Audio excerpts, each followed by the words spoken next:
So page 30 of your packet memorializes an email dated November 26, 2025 from Wayne, who's the union steward, and you've heard from Wayne already tonight. So our union contract renewal and negotiation period really does not align well with the village's statutory budget process. So by the time we get around to having conversations with the union about what the union may want, the budget's already adopted.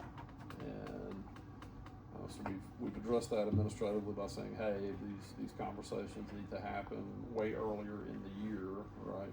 On the union side of this, and not wait until after the budget's addressed.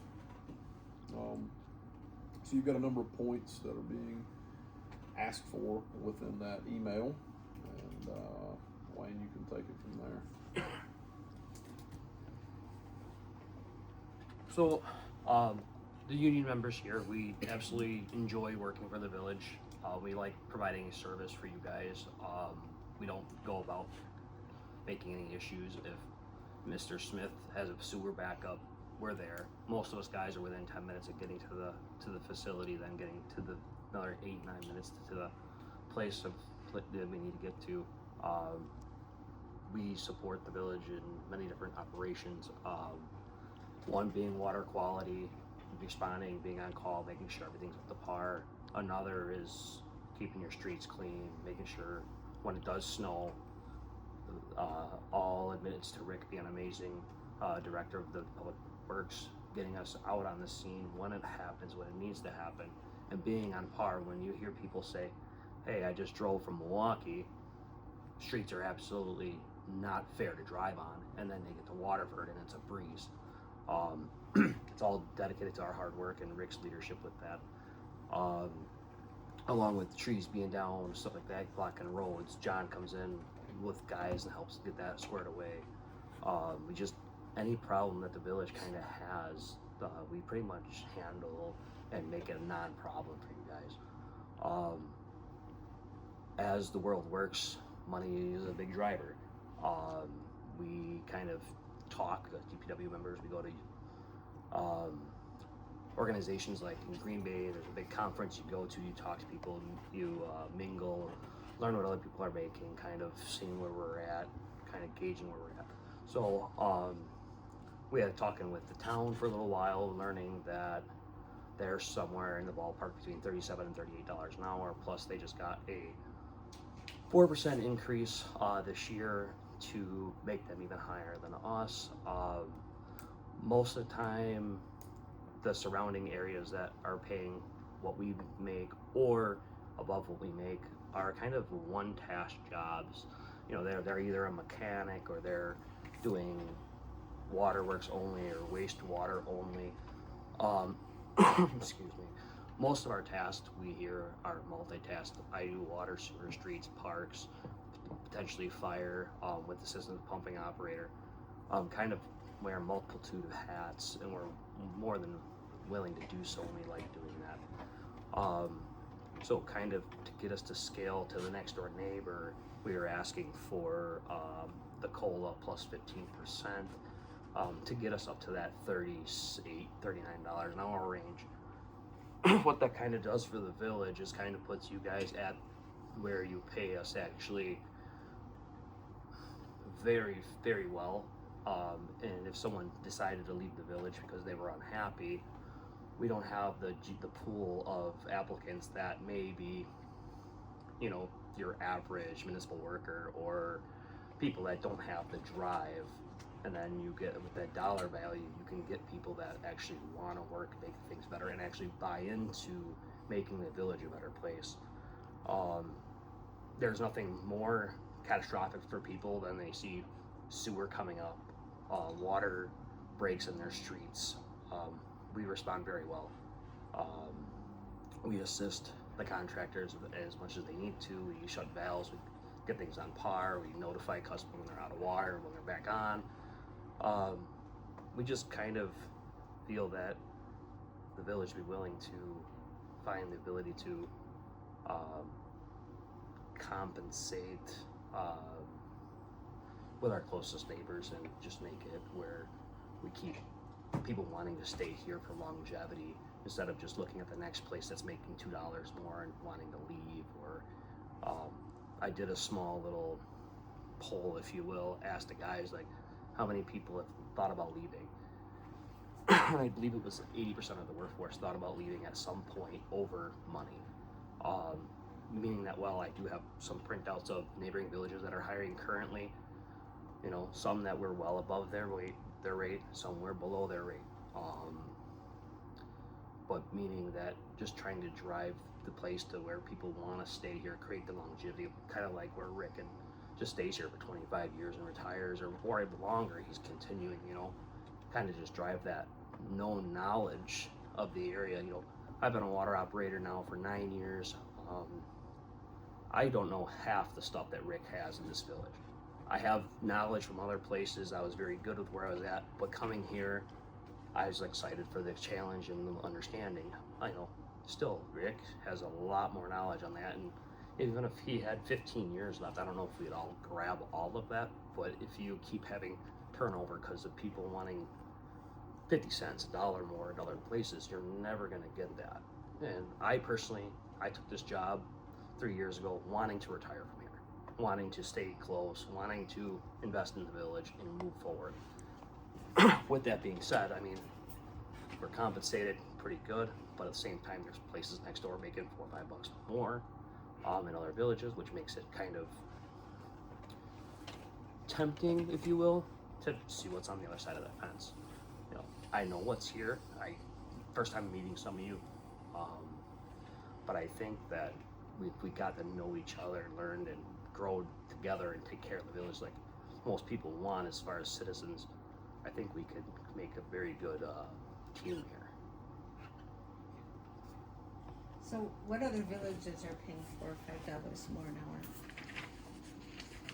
So currently, now some of these are a little stretch out there, but also some are very close. Ones that probably don't make sense for us is Evanston, Illinois. They're paying $38.79 to $41.85. It's about an hour-ish from here, depending on where you live. Can you repeat those numbers? Evanston, Illinois, Public Works Maintenance number 2, $38.79 to $41.885. Thank you. Yep. We have City of Brookfield looking for a lead water operator wastewater treatment plant, $34.93 to $39.94. City of Racine currently is looking for a maintenance mechanic. Wages between $28.34 and $40.01. Racine County Highway crew member, $31.66 up to $33.61. Village of Shorewood utility operator 1. This is a large span, $28.68 to $40.15. Town of Waterford, just next door, $38 plus they got, I said 5% here, but it's actually 4%. I talked with one of the guys over there. Walworth County Metro. So the town of Waterford, what position is getting 38 an hour? Those are just DPW guys. What do you mean just DPW? Department of Public Works, so they, just what we do. It's not a director, it's not a supervisor.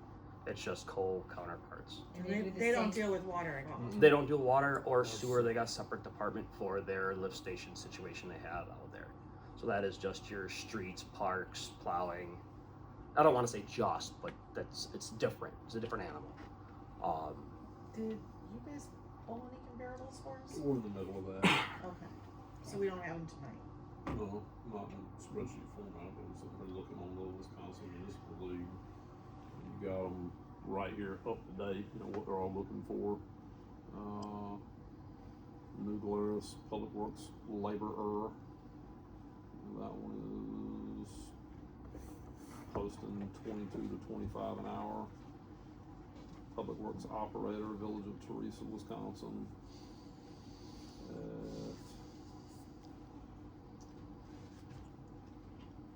Posted hourly. Broadhead.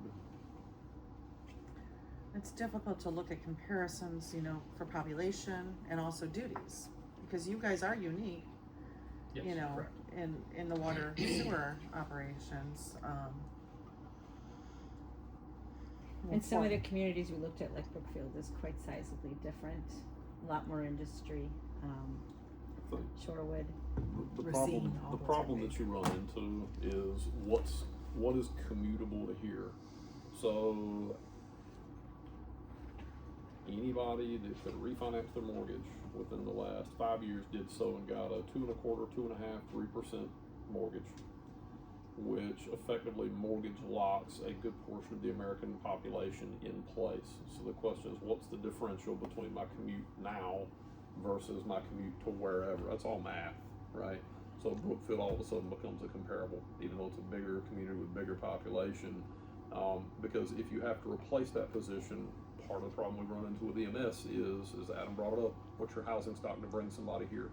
And for the wage rates that you're offering, how do you get somebody to leave that 2.5, 3% mortgage in Brookfield or in Milwaukee or in the bigger community to come out here and replace that with a 6.5, 7% mortgage in a higher priced housing market to work that job? So it's not just a one-way comparison. You've got to do a two-way market comparison. Because on the hiring side of this, that's what you get into from a recruitment standpoint. And then I do have some others. Welcome which is in Delavan, Wisconsin. Their wage is 22 to 36. East Troy, they're currently hiring. You guys pay more than them, but it's 29.46 to 33.67. Just some trying to comparables, like try to find something like close to where we could probably transition to. Oak Creek back in 2020 was paying $71,000 for just a regular operator. A foreman was making 70. A streets foreman making 70. Little stretch out there, Cuba Township, 2024, they're paying their foremans $87,000.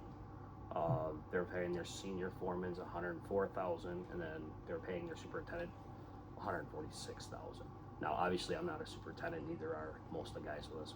Most of us are laborers and water operators, and then we got a foreman and a supervisor.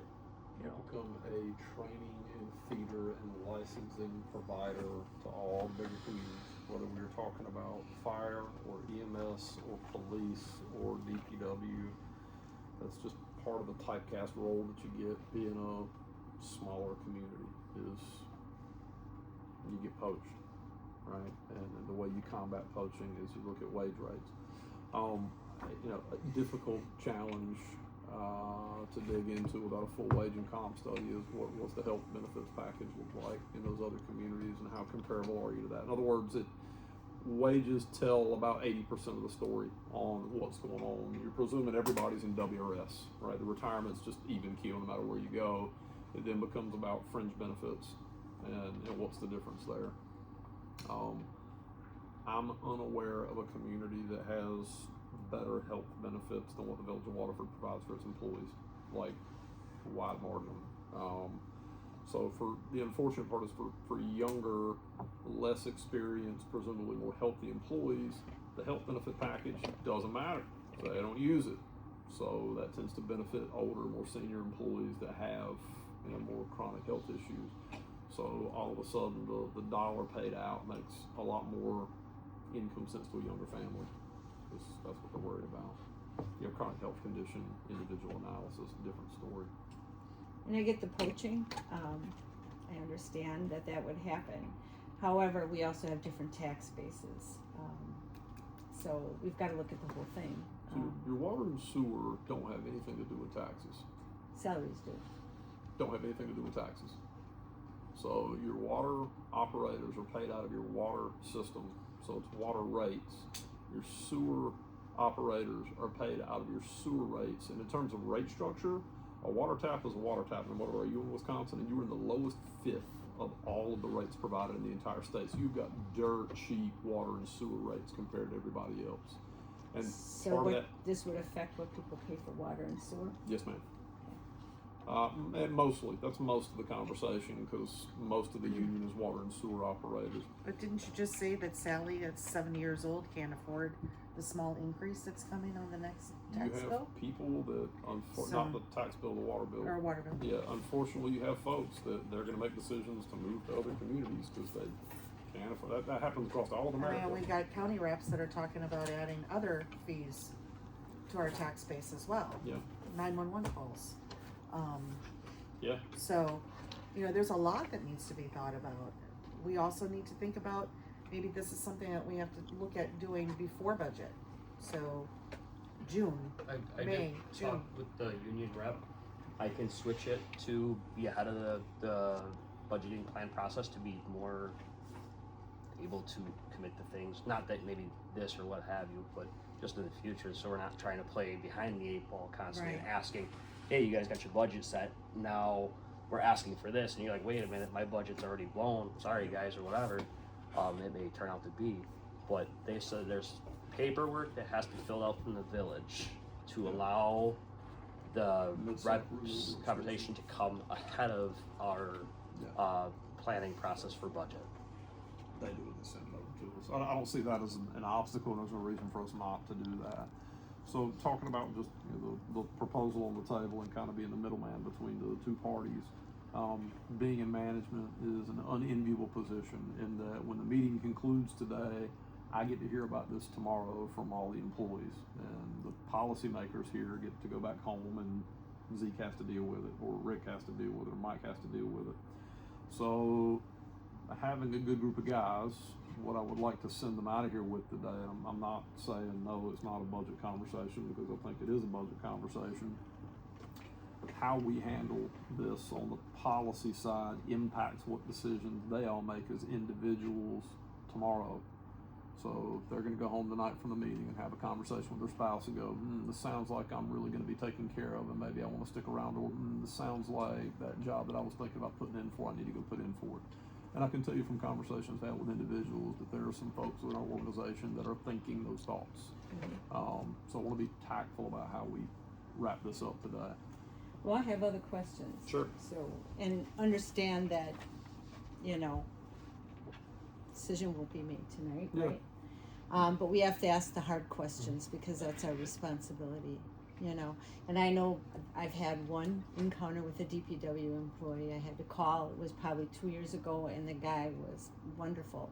You know, I had a really great experience. So we have to, you know, be concerned about you and be concerned about other things. So, but I do have a couple other questions that I had written down. So you had also some other things on here, $100 monthly cell phone reimbursement. How did you come up with the $100? Did some kind of research on kind of Google stipends and kind of looked at the village's website and seen that We budget $100 a month for most employee cell phones. Not every employee uses that amount, right? It's employee by employee. Is that for electeds as well? You could get a phone. I've never seen you on the budget. Yeah, I should probably get on that budget. I'm always on that phone. Fire department employees. So they're would- just- And For the 100, village of and Waterford. 100 is a high So number, you either have to yeah. bear the. because that's like the full plan and the cost. phone. This also gets into open record stuff. So the question is, who's the custodian of records? Who owns the record? Does a record exist or not? There's a way deeper conversation in this than just what's the cost. So, public pays for the employee's phone. It's a village phone. You carry that phone. I can tell you that you've got employees that say, I'm not carrying a separate phone, period. I will go look for another job. I don't want to have that responsibility all the time. It's just not what I'm in for. You have other employees who will go, great, I only want a separate phone. It's the only way that I will take a phone call Right. from somebody is I if get it's it. on a different line and I don't want them calling my personal number. Right. So the way that at least I've worked administratively to solve that problem across 3 different states is Burger King, have it your way, right? Which is we can provide you with a phone, in which case there's no phone reimbursement. This is the phone, right? Do you take calls on your personal number? Yes or no? Is your number available on the village's website for a citizen to call when they have a concern? Yes or no? Right. Yes. These are the deeper level questions we haven't gotten all into yet yes. about this particular idea or proposal. I think spot on. It is a I wouldn't citizen. think that'd be a question for this group though, citizens calling them. That doesn't happen right now because the personal cell phones aren't out. So we haven't crossed. I asked for a write up from them on, hey, what are you looking for, right? But we haven't had the conversation back the other way around the specific items. Go, okay, but you're asking for compensation what's the benefit provided? So Zeke's cell phone gets called all the time, right? It's my personal number on a phone that I bought and paid for. I feel phone calls on the weekends. I feel phone calls when I'm on vacation. I feel phone calls when I'm sitting in a hospital room with my dying uncle, right? Like, it's just part of the gig that you get into with this. When you go home and you want to hang the phone up, can't do that now if you're getting that cell phone reimbursement, because that number is now accessible to the public. How and when does it get picked up? Is $100 the right amount? Is $100 not the right amount? Employees, raise your hand if you get on your personal phone, go to Google and look something up related to the village. All day long. Okay, John, you never use your phone to look anything up? The village? Yes. I don't think so. Why are we talking about Yeah, cell but phone we're looking reimbursement for you? For the Bobcat. Right, Oh, yeah, that's- first, yeah. some of that's that an easy stuff. one They back, looking right? up, like, stuff. So, yeah. But okay, don't you guys have to call each other during the day Yeah. when you're out and about? Uh, That's what I figured this was. 365. Our phones are on us. Rick calls us for whatever we need to do. Come in. That's what I figured. Whether you how have many of you the have looked up something on a map to get to an address? Okay, so my point is, you're using a cell phone for work-related purposes. Now, what we're ultimately having a conversation about is how to quantify that, right? Okay, but it's not gonna just be this department. We have EMS that does that. You're paying EMS right now for their phones. We are. Yeah, it's in the budget. They're getting paid now. Okay. It's just. Oh, they are? Yeah. Yeah. it's just $150 a quarter. Yeah, there's a reimbursement there. That goes back Yeah. a long time. Yeah. Yeah. That's accurate. So what we're talking about is amount. So, you know, within the discussion I haven't had it with you guys is I don't think you can charge back to the village more than what you're actually paying for a cell phone, and I think it has to be somehow relative to the amount that your phone is available for use. Not necessarily that you're using it, but is that one that you're going to carry all the time? And if Rick needs to call you, the expectation is you're going to pick up or call back at a pretty convenient time, right? Like, I don't know, probably- immediately. Yeah. So, okay, there's compensation considerations around that. So you're saying that's the expectation. So why is that the expectation if we have people on call? Wouldn't it be if it was off hours, he would call the people on call? Not always. If it starts snowing, he's gonna call us, and we all have to. If there's a We're pipe all break, on call at that point. if there's a pipe break, we're calling everybody. If there's a backup in a Okay. sewer, something like, we're not, maybe not everybody for that one, but we're calling a bunch of folks. So, That's part of the on call, cause there's another line item No, here. of beyond that. the- No, call. if it's an emergency, then it's everybody. Okay. We're all So classified on-call emergency is- responders. 7 days. I'm checking to make sure our water levels are okay and we're not having an issue while everybody else can enjoy the weekend. Right. You know. Okay. Emergency would be a pipe broke, we need people coming in, or something happened at the water plant and we have to, Fix this quick. the on-call phone is what the on-call operator carries, Which is It's paid a- for by the village. which is paid for 100%. That is linked to the emergency, when people call for a water emergency or sewer emergency, that is directed to that phone. If the sheriff's department needs something, they call that phone. If the fire department needs something, they call that phone. And then from there, the on-call operator either contacts myself or the other crew to come in and assist with. Every single person within your fire department and your EMS department has got an app downloaded on their personal phone called Active 911, and that effectively is the dispatch system for us. It used to be pagers. You would give out a pager that you were paying for because that was just how the cell phone network worked. You can get a lot more information on Active 911, like where it is, what it is, call information relative to what you're going to go deal with. LinkedIn mapping. If you instead of opening up two maps and having to retype in the address, just click navigate to the address. So they use that app. He does, Mac does, Tom does, Yeah, that's how you- Rachel does. So last For night, DPW or for fire? For fire. that's how you check in for like last night's call gets toned out, and then you check in, coming, going, where I'm you're available, going. I'm en route, it's Where a you two-way gonna be? communication. Well, we're concerned about DPW. We have to Yes. think about the fact that we have some people on fire for when we talk about Yeah. the trust, but we're concerned with Yeah, I'm bringing it up overall, Okay. so you understand, hey, here's the gamut of stuff that we deal with. Okay, So- and then, so we have a $1,500 yearly stimulus check, and that's for, you're asking that for how many years or in perpetuity? Stipend. So. Like a benchmark stipend, like No, we I want weren't to think absent about how to 40 have that days. conversation. So, maybe the best way for me to try to have that conversation with the policymakers is to remind them that there have been at least 2 instances where the union failed to certify, and all of your health insurance made available to all village employees is done so via the Teamsters Union. So once upon a time, you only had the DPW as a representative bargaining unit, and for whatever reason, one time in 2019, the union didn't show up to vote. And under Wisconsin law, not showing up to vote is a no vote. So the union decertified, and your library unionized. Why? So that all of the village's employees could access health insurance. Team Care will not provide health insurance coverage to any employee unless there's at least one represented bargaining unit. Totally just lost my train of thought. It's not a good look. So you're saying that that situation, that was the savior of everybody's health Yeah, insurance? there was somewhere else I was going with that based on her question. That brain cell just died mid-sentence. The $1,500 stimulus. Oh yeah, thank you.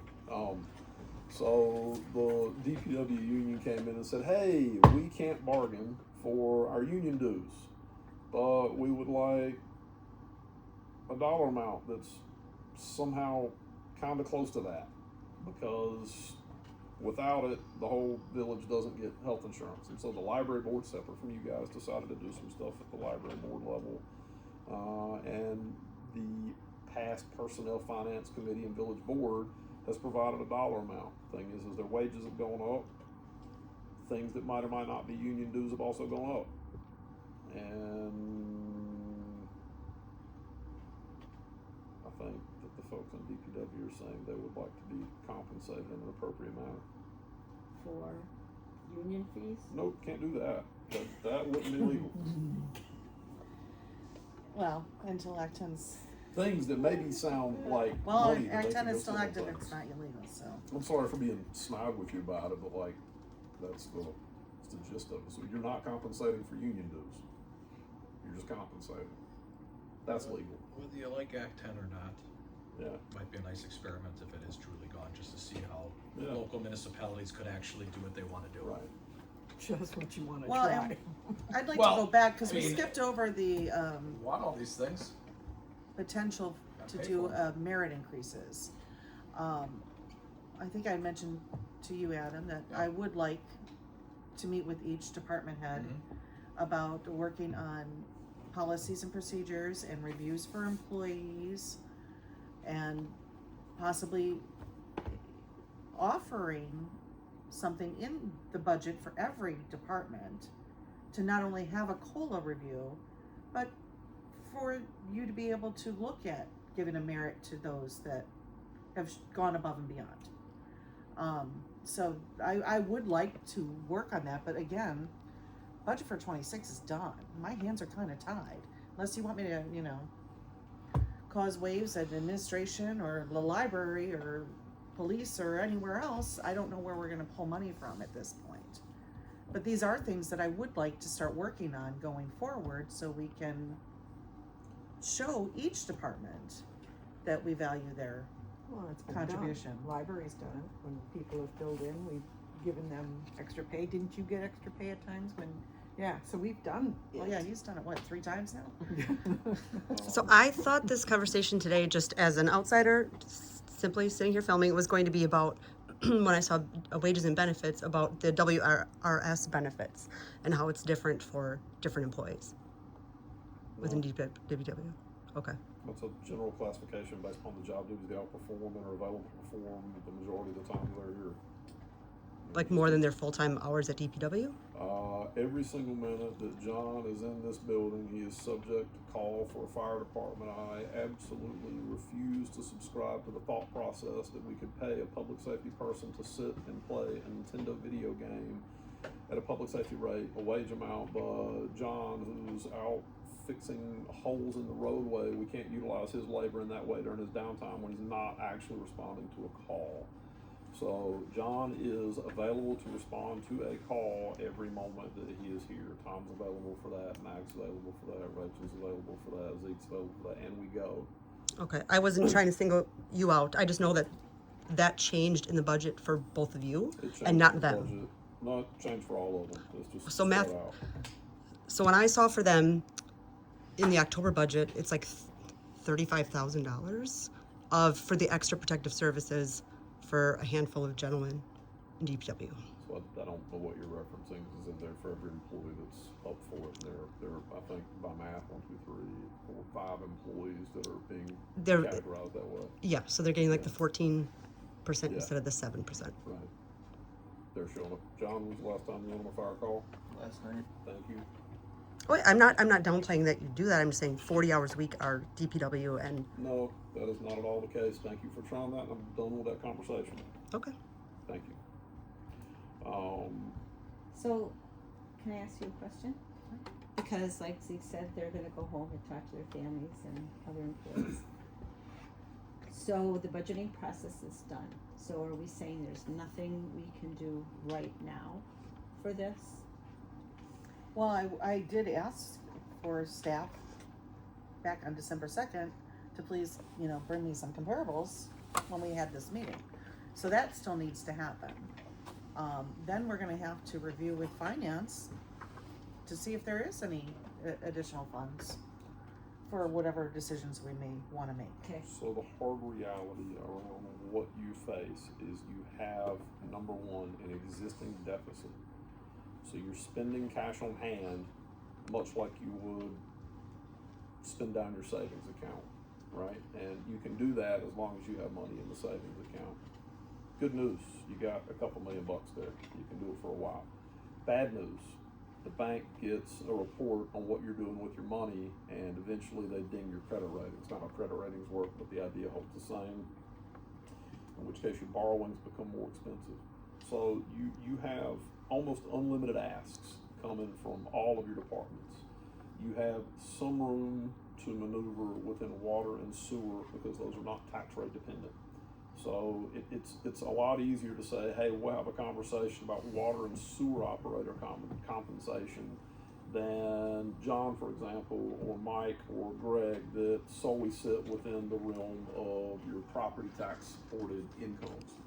So that might be a conversation also is, hey, look, we've got an income stream through water and sewer, but we don't have one via tax rates. And the unfortunate part is you probably end up losing some employees that are attached otherwise because you don't have the tax income until such a time that you convince the general public they need to raise property taxes.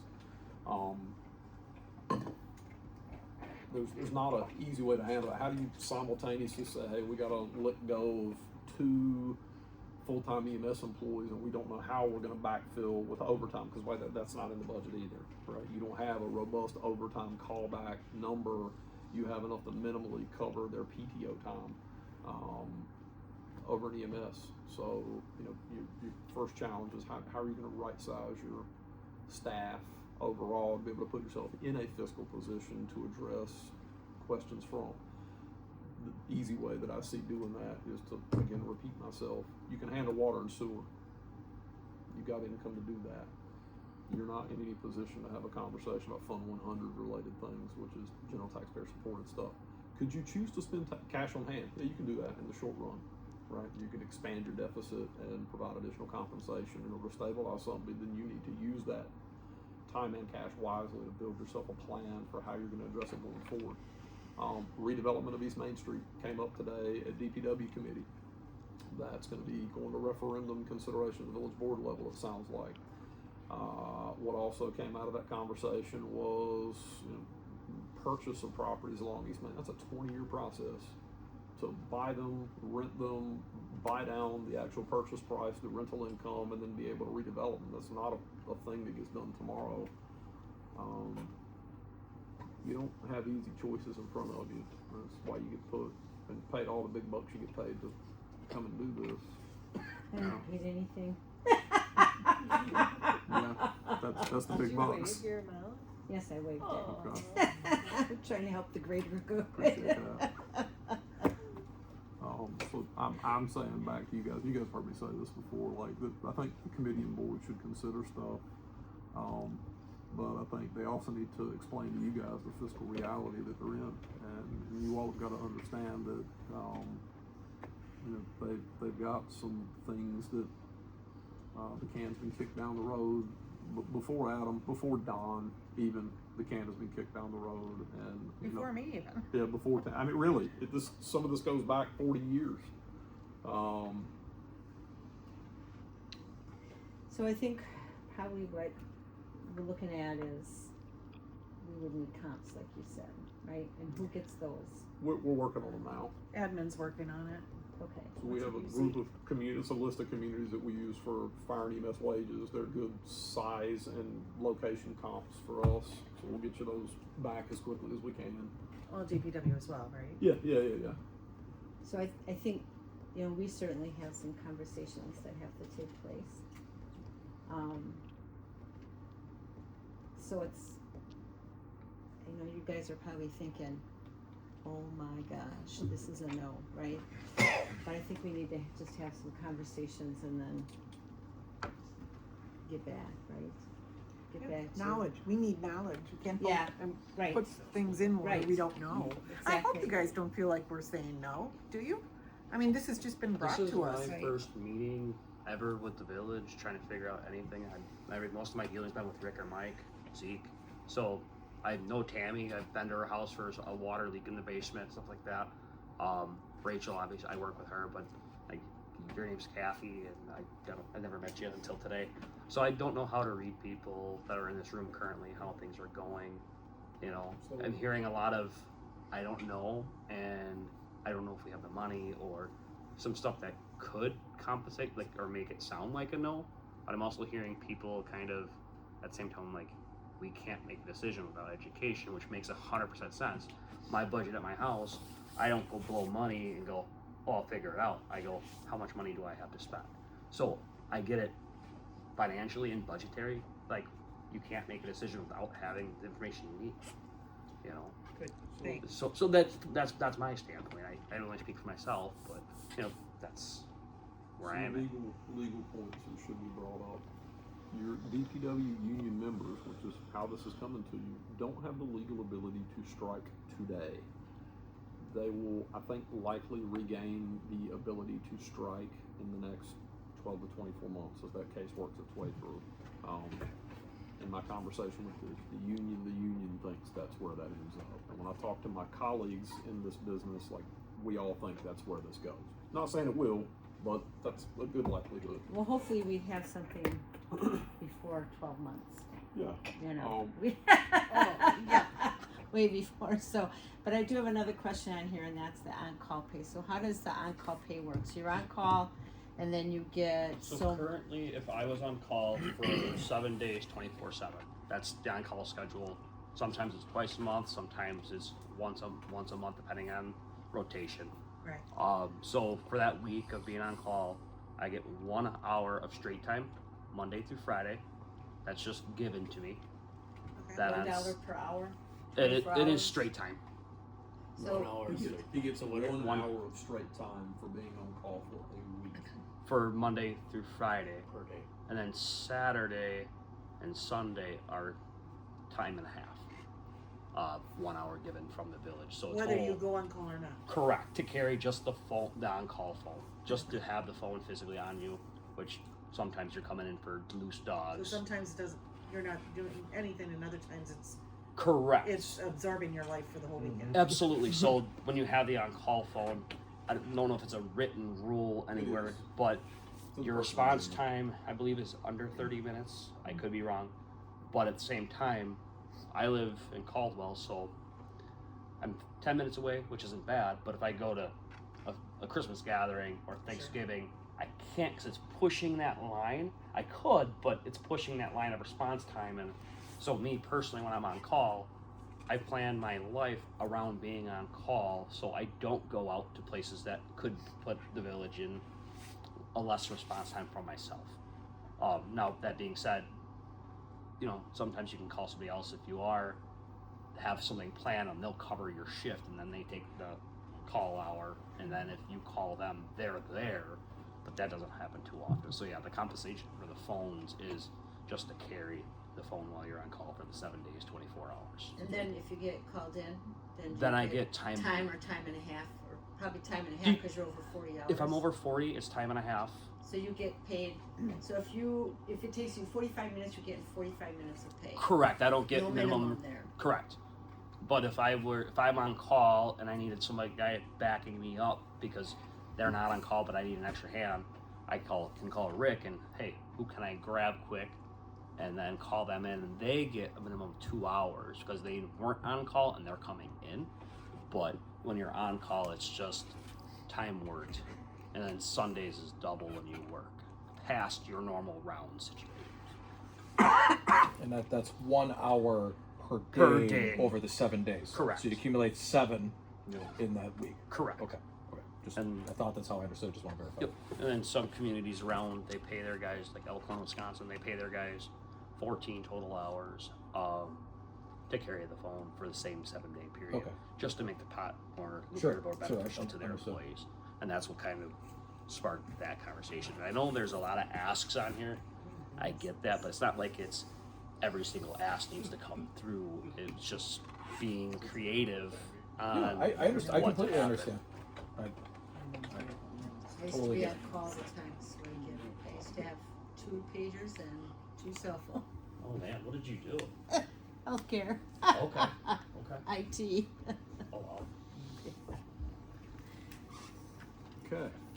And we have, in the last 10 years, we have lost people to Elkhorn, Norway, Union Grove, Mount County. Pleasant. Everybody goes sideways. They don't go into the trades. They stay doing municipal. They just go somewhere else. You used to not have WRS. When I got here, you were just getting put in place, and that was a big recruitment and retention thing. If you're not WRS and in the state of Wisconsin, it's hard to get an employee who does have the knowledge, skills, and abilities for that specific job grouping. I don't know how you got people before when you weren't WRS. It's a mind blower for me. Well, a lot of them we hired and trained, And then they went WRS. and then they left. Yeah, we've always been a stepping stone. Well, and not to be rude to anybody that we've hired or anything of that matter, I've sat in some interviews and some of the candidates are pretty brutal, as like as far as their track of thought or their abilities to do things on their paper. Like they look good on paper, but then after having conversations with them, you're like, okay, you're not going to fit in because one guy said everything was easy. Another guy, okay, I'm willing to learn, but maybe not wanting to do most things. So the pool out there currently for our applicants is kind of low in quality, I'll say, to be nice about it. I think coming up to kind of where we're at, asking if potentially possible, whatever, could increase the quality of people that we can hire, people that can come in. We show them the way that we do things. Like I come from another area. Rick showed me, trained me how the village wants things done under his direction, but I had previous knowledge how to do similar tasks. So I learned faster than most because I had that background versus somebody that you're training to become what you want. It does take more time, and turnover does in fact cost money, and at what rate, and nor am I saying, hey, this is a hostile situation, do this or we're leaving. I'm not saying that. I'm just kind of putting out there like Look into the future. the quality of people that we have. Like truly, I do want to retire from here. I want to be the next Rick Keating. I want to move up in this village. I want to be able to see things change for the better. Like that's my forethought. That's my 25-year plan, if you will. Optimistic, maybe. Realistic, that's what I want. But you guys, You might have some Might- competition in this room. am I being honest? You guys, you know what I'm saying?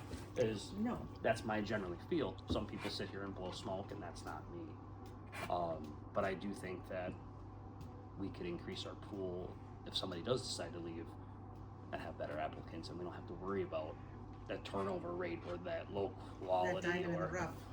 correct, which, exactly, you know, a lot of you are, correct. that we found. And I haven't been part of the interview process. I mean, Kathy, you and I used to do these, but that all changed under new administration. So we don't know those things anymore, because it used to be personnel did all the hiring. I'm not in the interview process, Right. right? So Because it was a direction that you as an administrator wanted to give to our department heads, which I think in some ways has been great. as you grow as an organization, there's just all these transition points that you go through, and when you try to hold power at the top rather than empower your subordinates, you're not there day in, day out, right? I'm not there day in, day out. Who's the right person to make the hiring decision? The answer is Rick/Mike and the team, right? Because they're the ones that have to make it work every day. Right. Transition. Okay, so where Any we go from questions here? for us before we wrap this up? Well, the big question would be, no, I'm kidding. Obviously, you gotta make decisions on your own, but, I do appreciate meeting you guys, and hopefully we can get along, get a working relationship, and get to know each other. You know, like, it'd be nice to, maybe I'm asking too much or whatever, but get to know people other than just, hey, that's Wayne, he's DPW. Maybe if you guys know that much, or hey, that's Kathy, she's part of the personnel committee. But, you know, just kind of put faces with names and kind of build that internal relationship with the company as well. Or, you know, I thrive on relationships, and I like building relationships and getting to know people, and I think it's more than just a job. I could have left here and made more money, but Rick, I mean, I directly report with him, and I like his management style, and I like working for him, and I can move mountains with Rick, and things go well. Mike, I have no problem working with him. Me and him get along great. He needs help and where he needs to go, I never tell him no. I do what he needs to do. If I need to do something regulatory, samples and what have you, I say, hey, I can't, but otherwise I get your task done that you need.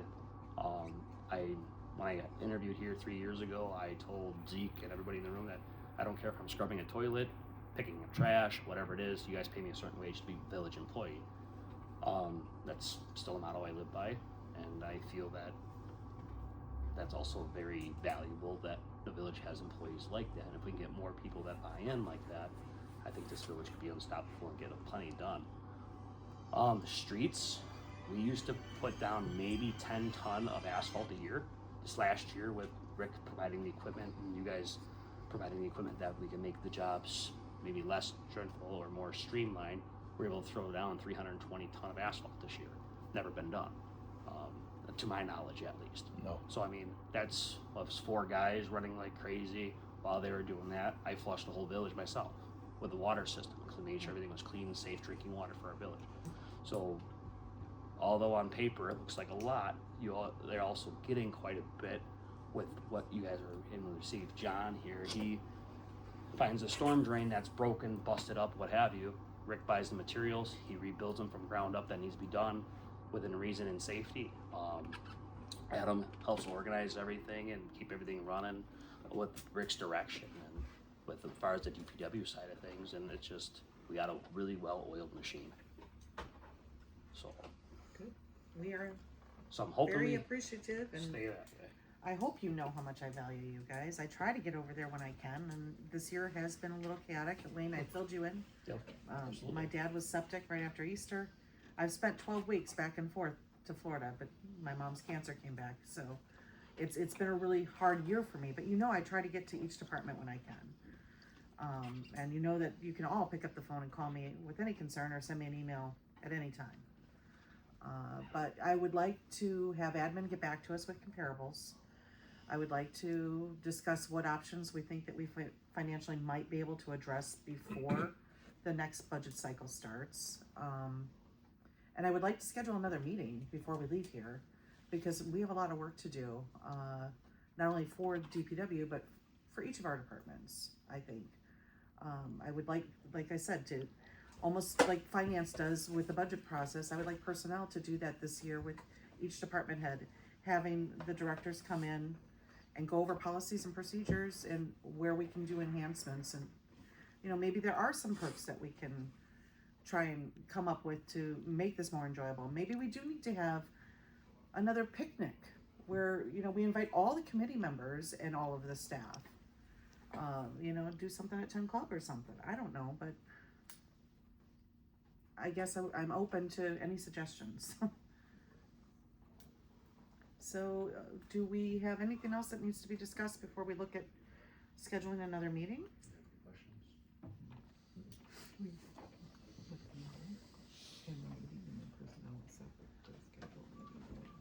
Yeah, you guys can go if there's nothing else.